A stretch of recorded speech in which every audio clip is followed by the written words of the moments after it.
Dugaan ketidaknetralan oknum TNI terutama itu terjadi setidaknya kita melihat dalam 2 kasus terakhir, ada kasus pengeroyokan di Boyolali, kemudian juga ada kasus pendataan warga oleh Babinsa yang dilakukan usai kunjungan pada saat itu Prabowo Subianto. Ketika kemarin kami klarifikasi, Daniel Anzar mengaku bahwa itu kunjungan sebagai Menhan.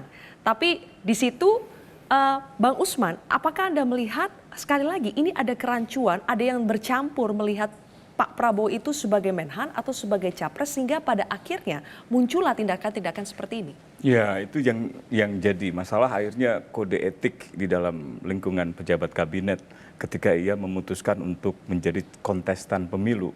Ini berlaku buat Menhan Prabowo, Menko Polhukam, Pak Mahfud MD, sampai dengan Zulkifli Hasan misalnya sebagai ketua umum partai sekaligus sebagai menteri di dalam kontestasi pemilu. Prinsip yang paling utama sebenarnya mereka tidak boleh merangkap jabatan seperti itu, sebaiknya mengundurkan diri. Apalagi dalam situasi yang sekarang, Presiden sendiri mengambil sikap-sikap yang berpihak. Kental sekali keberpihakan Presiden kepada salah satu pasangan calon, itu sebenarnya tidak boleh.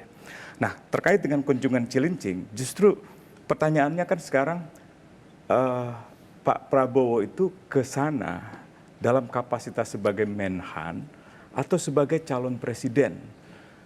Tampaknya yang kedua, karena ini masa kampanye.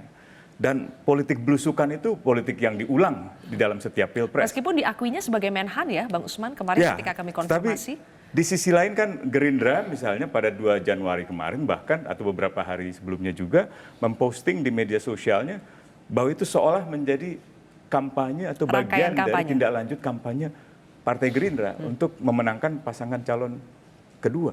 Bukan hanya di Cilincing, tapi juga di Sukabumi. Pertanyaan yang paling sederhana sesuai dengan portofolio Kementerian Pertahanan, apa urusannya Kementerian Pertahanan dengan air bersih? Kalau memang di Cilincing itu mau menyediakan air bersih, kenapa tidak melibatkan suku dinas air di sana? Kenapa tidak ada perwakilan pemerintah kota setempat di sana? Kalau Bung Daniel bilang, oh ini urusan programnya Universitas Pertahanan. Ya. Kenapa tidak ada rektorat Universitas Pertahanan yang ada di sana? Kenapa tidak ada pengurus-pengurus universitas ada di sana? Ini saya kira akan dianggap sebagai penyalahgunaan sumber-sumber negara untuk tujuan partisan, untuk kepentingan partisan.